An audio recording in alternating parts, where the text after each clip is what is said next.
a lot of services firms grow in spite of their positioning rather than because most of them are operating in established markets. When those categories and markets are growing, you have to really try not to grow. Everything sounds great. And you're like, oh, I'm doing all the right stuff. When in reality, it's just the market growing. And once the market stops growing or it slows down, when things get more uncertain like they are right now for a variety of reasons, people go, well, what the heck just happened? And they don't realize that they've been growing in spite of themselves, not because of. Welcome to the Agency Profit Podcast, a show dedicated to going deep space on agency operations, which is just as nerdy as it sounds. I'm your host, Marcel. I'm the CEO of Parakeeto, a firm that helps digital and creative agencies measure and improve their profitability. Join me as I interview some of the smartest thought leaders and agency owners in our space and go deep into operations, metrics, and all the other things you need to get right so you can spend less time worrying about operations and more time executing on your vision. Hello, everyone, and welcome back to the Agency Profit Podcast. I am excited today to be joined by, I'm going to call you a new friend, Mike. We started, we had sort of a connection through LinkedIn, through content. We had talked back and forth for, a while, years. And then we really got on a call, started chatting, learning more about each other recently. And I've come to, appreciate your thought leadership, your thinking, the nuance in how you approach positioning. And so for everyone that's listening, Mike is the founder at Proofpoint Marketing and is an expert in positioning in services and consulting firms, and has helped many firms change their positioning and compete against the big players and really position in a way that also helps deal with the risk perception in clients, a perspective that I have not seen elsewhere. So with all of that to talk about positioning and many other things, Mike, thank you for making the time to be on the show today. Marcel, happy to be here. Should be fun. So I've given everyone a little bit of information on what you do, but in your own words, Mike, what is it that you do and who do you serve? Yeah. So everybody's kind of, I think, heard the phrase, nobody gets fired for hiring IBM, and if you ask any people what that means to them, they usually say some level of, oh, it's about managing risk, right? Hiring the known entity is less risky. So I view my job as helping boutique firms compete with and win against the IBMs in their industry, not against IBM in particular. But yeah. And so this is like positioning is a niche within itself. And then, you've got a very unique perspective on this. How did you come to do this for a living? What led you to this place? I'd be lying if I said it was completely purposeful, right? It's just things happen and lead you down a path, and you either go down the path or you choose to go back and go down a different path, right? So, my business has gone through some pivots, and the latest iteration is kind of what we're talking about in terms of what I do. My wife and I, Gabby, her and I ran the past iteration of Proofpoint Marketing as a demand gen agency for almost 8 years. And through that time, we ended up niching down into first just more broader, like technical B2B is what we called it. And then we just found that we had the best success with professional services firms as a kind of broad sense of that term. And then as I further pivoted the business after we kind of shut down the agency, if you will, and I went out and kind of took the brand and repositioned it as a growth consultant in this way, took it further into, well, it's this kind of de-risking framework for boutique firms in particular. Because that's, again, this kind of happenstance that we had the most success with, where I had the most fun doing the work, et cetera, et cetera. Yeah, the story of, I think, a lot of firms that start, probably because you were really good at marketing and people saw you as the marketing guy and they start asking you to do things for them. Next thing you know, you have a business and all of a sudden you're like, wait a second, what of this work, is the best stuff that we really like doing, that we're good at.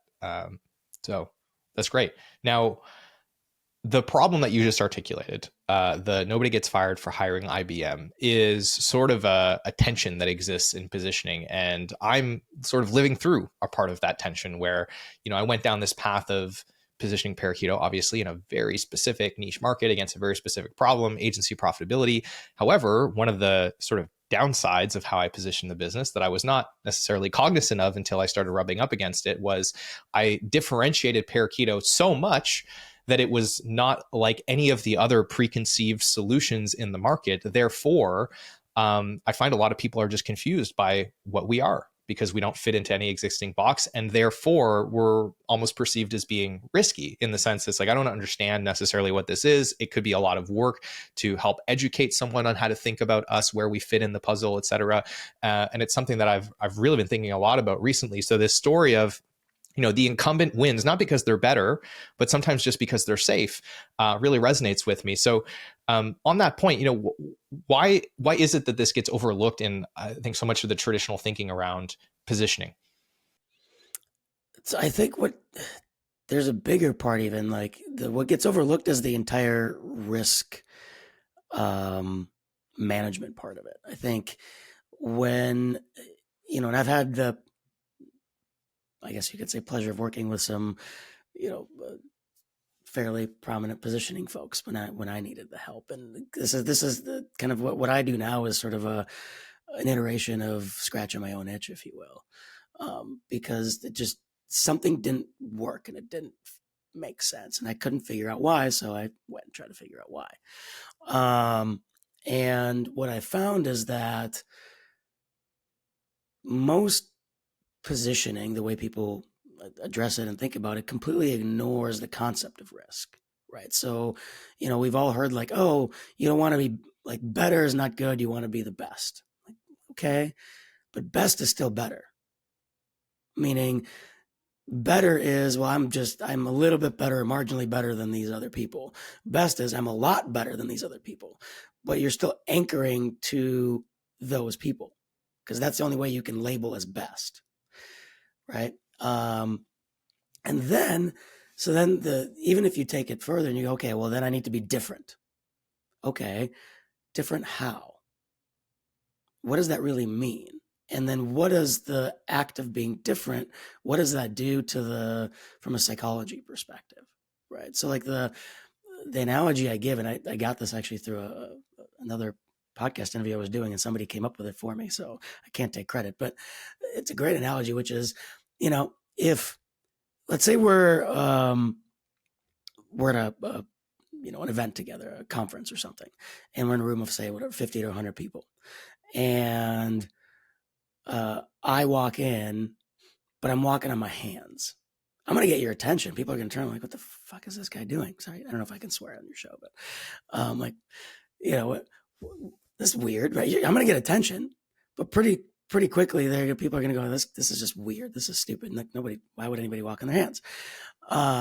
Right now, if ahead of time I had seeded the ecosystem with things like, hey, walking on your hands sends more blood to the brain, which is good for, X, Y, and Z and all the stuff. And here's the proof, and here's all this, etc. People go, oh, hey, that's the hand walking guy. We should maybe try that. Right. That's the analogy I kind of use. Like you can't just be different for the sake of being different. It doesn't work. And it just, like you said, it does make you actually more risky. So you go, what if I fall? What if I, sprain, mess up my shoulder, whatever, right? Like, how do I do this? Like all those questions start happening. So, that's the key thing. I try to get people to understand when I work on positioning with them. And maybe a level down from that too is there's two levels of it. Like there's the personal risk that you have to address, which is actually the most important. And then there's the organizational risk. So whatever, let's take our hand walking analogy. On the personal risk side, if I come to you and I say, hey, you should try this, you should, like, if you walk on your hands, this will be way better for you. You might go, okay, well, what happens if I fall and I injure myself? Right. You're going to think about that well before you go, well, what happens when I convince all my entire team to start walking on their hands and this doesn't work out? Like, that's way out there. You don't even think about that. Your first thing is like, well, what happens if I fall? right? Or some variation of that. The same thing happens with anything that's a little bit different. You're going to go, okay, am I going to get fired for not hiring IBM? So that's the way to that's the framework that I use to help people think through that. All right, so we're going to come back to this and dig into it. But before we do, I want to take a quick step back and just talk about sort of why positioning is so important. It's been a big topic of conversation for a long time, especially in the agency space where, we do the majority of our work. We've been talking about niching down, specialization. There's lots of different language to describe it. I think it's interpreted very differently by a lot of people, but it certainly has not decreased in terms of its importance. And, I think there's an argument for why it's getting even more important as we move forward into this new, very uncertain, very rapidly changing world. So maybe let's just take a beat to make sure we frame, like, why is positioning an important thing moving forward? Yes, I think it was always important. And again, you and I were talking a little bit prior to hitting record, and I think if we were talking to a group of CPG executives, we wouldn't be asking the question, because that's how products are built in that space. In the B2B services space, specifically B2B in general, and services even more so,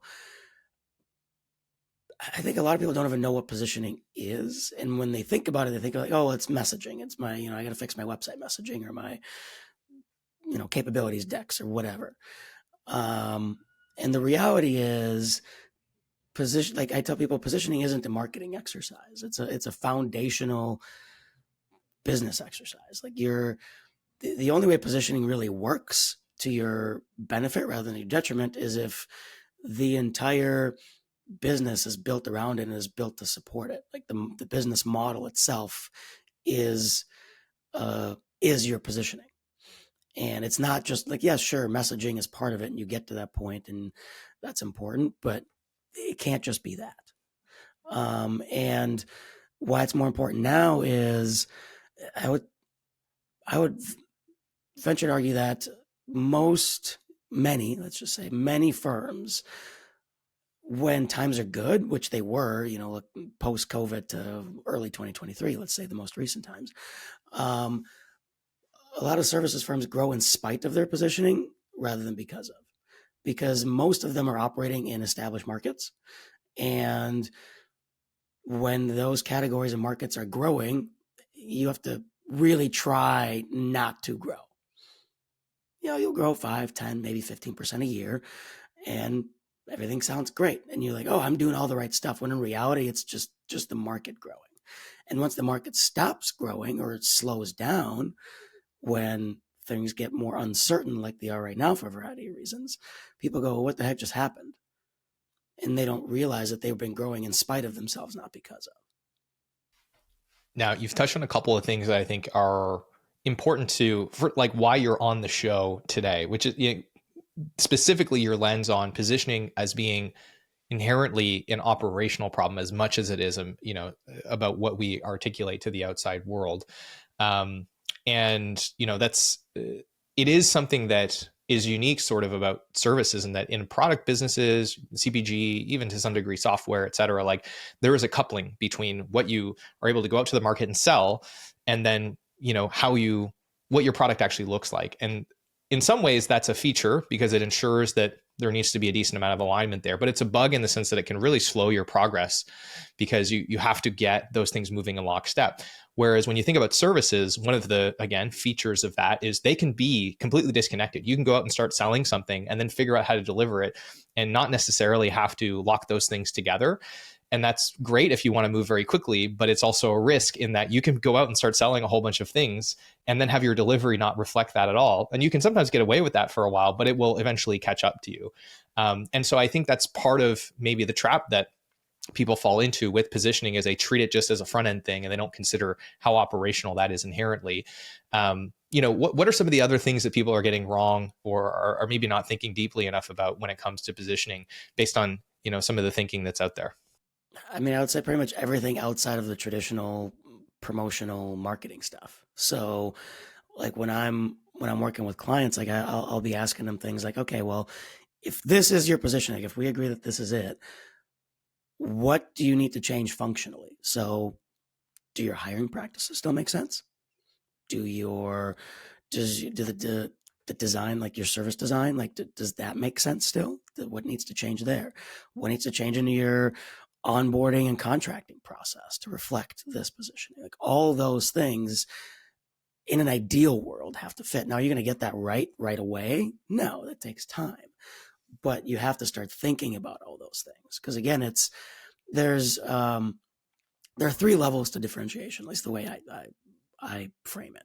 There's the functional stuff, which is generally where most people go to. Like if I say, well, what makes you different? You're gonna get some variation of it's my people, it's my process. And I say, bullshit, nobody cares. Then there is the IP side of things, which I actually focus on the most. It's frameworks, methodologies, data, other assets, tools, proprietary tools, things like that. Things actually that Parakeeto has done really well, in my opinion. That's part of things. And then there's the go-to-market side, which is sales, marketing, communications, etc. And all 3 of those things need to be aligned, because otherwise you end up with these weird gaps where it's either like it's just veneer. So if, let's just say, you've got your go-to-market side down, like your messaging is great, your promotion's great, etc., but there's no IP that sort of anchors it, it's going to fall flat, and like people are going to go, what is this? I don't get it. Let's say you even have both of those things. You've got the IP, everything is great, and you've got all the promotional stuff down, but you don't have the functional stuff to onboard people the right way, to have the right people deliver on the value that was promised, to then actually do the delivery in a way that clients appreciate and the things that they actually need. Then you still have a veneer. It's different. It's maybe a more solid veneer, but it's still veneer. And then you can go the other way. You can have all the best delivery in the world and the best onboarding process and the best service. But if you don't have IP that anchors it, people are going to struggle to differentiate. They go, why do I go with you versus McKinsey or whatever, right? Or whoever the 10,000-pound gorilla is in your space. Or even if you have both those things, but you don't have the right promotion stuff, then nobody just knows about you. So at some point you hit the plateau of, okay, our network's tapped. That's it. Do you want some free resources to help you measure and improve your profitability? If you do, then I want to tell you about our agency profitability toolkit, which you can grab absolutely free in the show notes or by heading to parakeeto.com/toolkit. It's packed with training videos, cheat sheets, templates, and all kinds of other great resources to help you start measuring and improving the essential metrics that are going to drive better profitability in your business. And it's helped thousands of other agencies around the world do the same. So I want to encourage you to go and grab a copy of that. And if you'd rather get in the fast lane and just have our team of experts guide you through the process of measuring and improving your profitability, then I want to encourage you to apply for a consultation at parakeeto.com. With that, I want to thank you again for tuning in. I hope you enjoy the episode, and I'll let you get back to it. Awesome. So, okay, we touch on three vectors here of differentiation. I'm going to call them the 3 Ps, I suppose: the people and process, the we'll call it the property, that's short for intellectual property, and the promotion. There you go, 3 Ps. TM. That's IP now because I said TM at the end, by the way. Anyway, I'm being facetious, but those are the 3 main points of differentiation. I want to take a step back and talk about a couple of other things that I hear a lot when I'm talking to people about positioning. So, the first observation I have is a lot of people are thinking about this in a very sort of tactical way. They think about services and verticals, and it's very sort of mechanical. We do Facebook ads for legal firms, right? And that's sort of the level that they're thinking at. And there's often not a lot of substance beneath that positioning of why. How do you do it differently? Like if I start to go through these 3 Ps, there's not often very strong answers to that. And then there's another sort of conversation that is happening a lot around category. And, we had a chat about this recently on your show about sort of this tension between, well, I go to an existing category that people already know about, and there's there's PPC, to be done. There's search volume for it. There's people that are actually going out looking for that service, but there's a lot more competition. It's a little bit more challenging to differentiate in that space, or to think about differentiation in a way that doesn't push you outside of the category and make you confusing. And then there's the other thought process, which is, oh, well, why don't I just go create my own damn category, and then I'm the only player in that space, and then I'm unique from that perspective. But it comes often with this cost of higher risk, longer sales cycles, having to educate the market, having to sometimes spend all the money and time to create the category. So those things can be a little bit of tension. So let's talk about those. Why do people tend to either think of positioning in this very mechanical way? And how does one sort of think about the category problem of staying in an existing one, creating a new one, or finding some in between? So I think there are a couple layers to that. One is, I think positioning gurus and positioning consultants have taught many that that's the way to do it. Like everybody kind of knows that, oh, you need to niche down. What does niching down mean? Well, it's what you do and for whom, right? So just automatically it's, I do X for industry, or I do X for these types of people, right? And that could be more horizontal. But then there is just, also that's the way people kind of think to a certain extent. Like that's an easy way to answer that. Well, what do you do? Oh, well, I'm a growth consultant for consulting firms. Oh, that's boring. Whatever. Right? I mean, that's what I used to say to people early on. And the last piece of it, I think, is because people have kind of become entrenched a little bit, in the sense of they've already, like most people aren't, at least most of the folks I'm talking to, they're not positioning for the first time. They've been in business for 5, 10, 20 years sometimes. And I'm guessing it's the same with most of your clients, right? And they've kind of, even if they've never formally positioned, they've kind of either put themselves in a bucket, or they've allowed the market to put them in a bucket. So they're just not in control of it. So they go, okay, well, this is what we do. So I think it's a mix of those three things that cause people to think in that way. So when you start working with a client, what is sort of your framework for arriving at this far more thoughtful, aligned way of positioning, and doing it in a way that doesn't create this sort of increased risk perception by the client of fearing that by choosing the radically different option that they will choose the wrong one, and then they'll be held accountable to it not working if it doesn't work out? Yeah. So I think there are a couple things we can talk about. So one is, I don't love the whole category design thing for professional services. Do I think it never makes sense? No. I think there are more edge cases and whatever. And some people will argue that what I'm about to say still counts as category design. Fine, whatever. I don't want to get into semantics of it. But the way that I think a lot of people think about what it is incorrect. So if somebody, like, again, I'll give you an example. Like when people used to ask me, what do you do? I'm like, oh, I'm a growth consultant for consulting firms. Okay, what do you do? And whatever. It's a boring conversation. Now, when people ask me, what do you do? I'm like, well, like you've heard the saying that nobody gets fired for hiring IBM, right? Yeah. Like, well, I help boutique firms, not, win against the IBMs of the world. Oh, so what do you do? Like, well, I'm a growth consultant. I do X, Y, and Z. Oh, that's really interesting. Right? You see how that conversation changes. I'm still operating in the same market. I am still a growth consultant. That's still what I do. That's not what's out there. That's not what my IP is about. Functionally, I am a growth consultant. So the functional stuff, it's still that. So when people still make that connection, that yep, I'm in a existing space. I did not create like a, I don't know, de-risking consultant category. I don't know what the hell that is, right? But I do focus on de-risking as a way to address positioning and growth. So if I'm trying to map this to the sort of 3Ps, like your functional stuff, your people, process, or really, I guess, the functional positioning, that you sort of anchored to an existing category.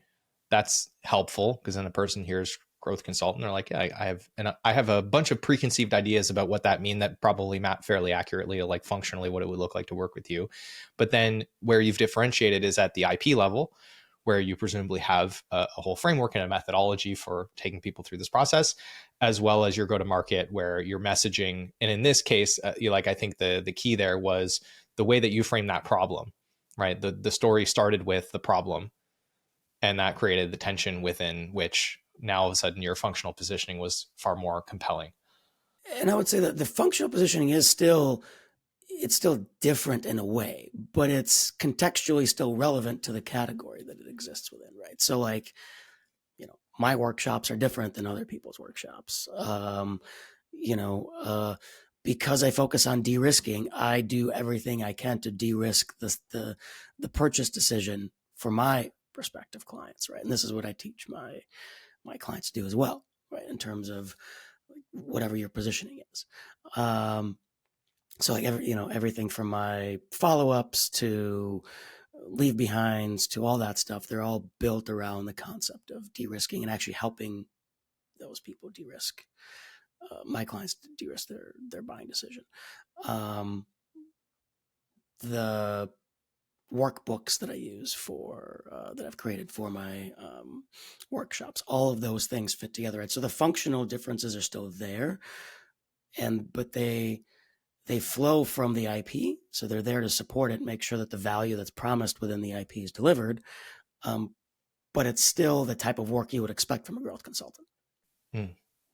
So is that generally the model that you land on with most clients, is sort of functional positioning, like identifying an existing category to tether to, and then differentiating on those other two vectors, the IP, the go to market? Yeah, so I start everything from ICP definition, which is actually something that we haven't talked about much or at all right now, but I think a lot of folks get that wrong. Right. I mean, I just had a new client I was onboarding recently, and we were talking about going through the ICP part of my workshop, and they're a fairly large boutique firm, and when I do an assessment to start, kind of a self assessment, and one of the people, uh, unlike the other partners in the firm, said that no, I think we have it well defined. I'm like, okay, well, what do you think it is? Right, and it's not to call him out on it, because again, I think I don't know, 80% of people I think get this wrong, maybe that high. And he pretty much listed off like titles. Like, okay, that's great, that's a good start, but that's not enough.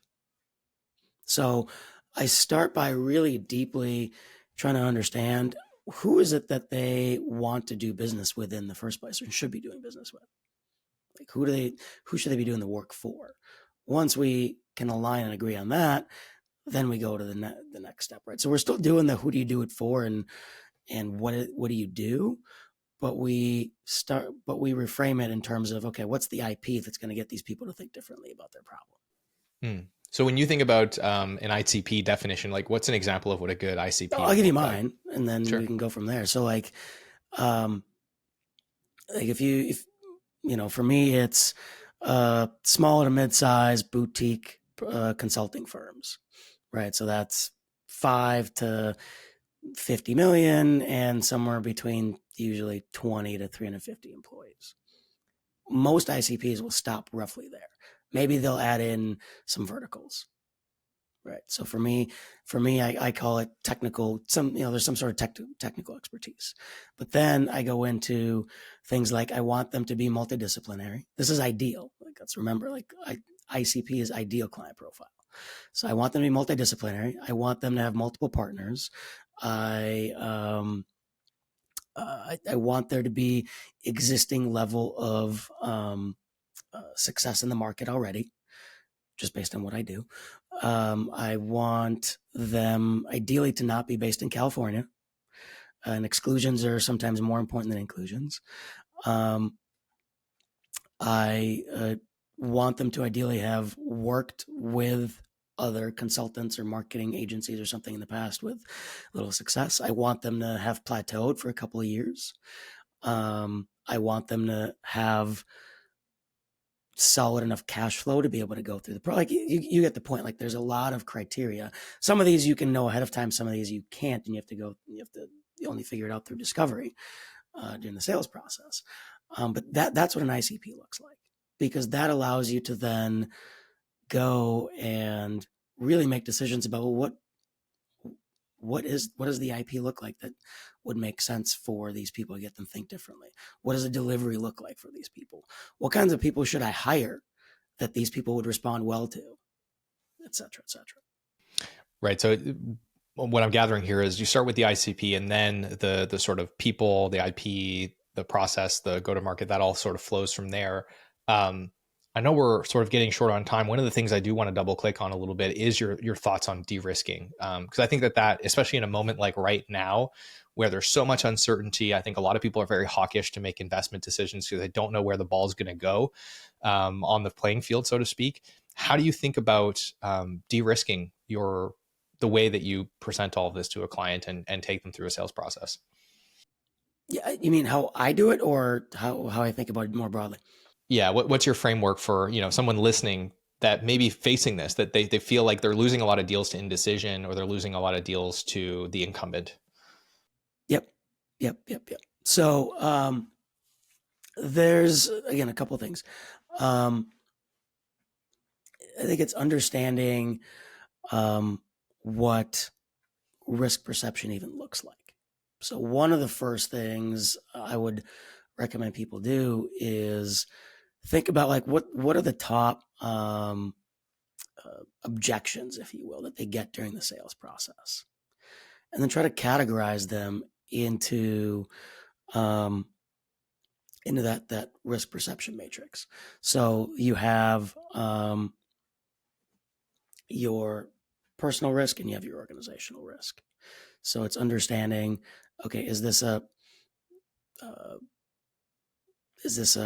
personal thing? Like, okay, am I going to get fired for hiring you type of question? Or is this a, hey, can you really deliver on this for my organization question? Right. And most common things, oh, it's price, it's timing, whatever. But those are usually hiding something else. So it's being able to really dive in and understand, like, what is it that these people are really skeptical and concerned about? Like, what's the risk that they're perceiving? And then from there, you can then start addressing those things. Like, okay, well, they're really worried about my industry expertise. All right, how can I de-risk that? What are the things that I could do? Right. So it's, yes, having IP, that's always going to be an answer. But how do I then get that in front of the right people, and where? It's do I need to have more of my staff out there, doing speaking engagements, so people really see us as the experts, rather than just me as the founder or whatnot, those types of things. And then it's thinking about, like, from an operational perspective, what are the things that you can do to decrease that risk that exists once you start doing the work for people? So, are there contractual things? Are there check-ins? Are there, again, if you're doing workshops, is there pre-work stuff that you can do that help, like, get people comfortable? Is there like little things that once somebody goes through it, they really feel like you've delivered on what you've promised, and then they're more likely to then, again, we think about referrals, right, too. So they're much more likely to refer, and then those types of things. It reminds me of something that I heard. I don't remember where I heard it, but it was this very successful consulting thought leader that said, when we ran our big consulting firm, the question we would ask on every engagement is, how do we get the stakeholder that hired us promoted as a result of the work we did together? And just like a frame that I'd never heard before, but I think makes a lot of sense and speaks to, I think, part of what you're touching on here, which is, like, there are personal risks. And earlier in the episode, you said, like, those are actually sometimes the most important things. And then the organizational risks. And so it sounds like, if I understand this correctly, it's about trying to capture what those are, map them, and then think through again the functional intellectual property and sort of go-to-market opportunities to start repeating back those risks, but essentially overcoming them ahead of time, and throughout the entire customer journey in some way. Yeah. And I just realized I didn't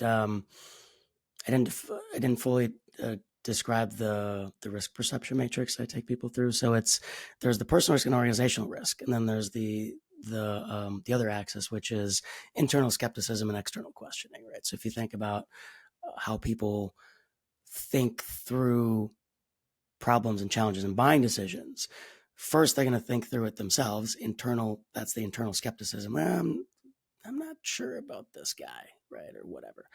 And then if you can't get over that and you still are considering moving forward, then it's external question, right? You're going to talk to your peers, etc. So really, if you think about it, it's a simple 4-box, and you have really 4 questions that people are going to have. You have do I trust that they will deliver for me? That's number 1. We've talked about that one. Then it's, do I have the context to answer my team's questions about selecting this vendor? Because inevitably you're going to have to do that, and pretty much unless you're selling to a single person firm or something. Then it's, do they have the reputation of working with organizations like mine?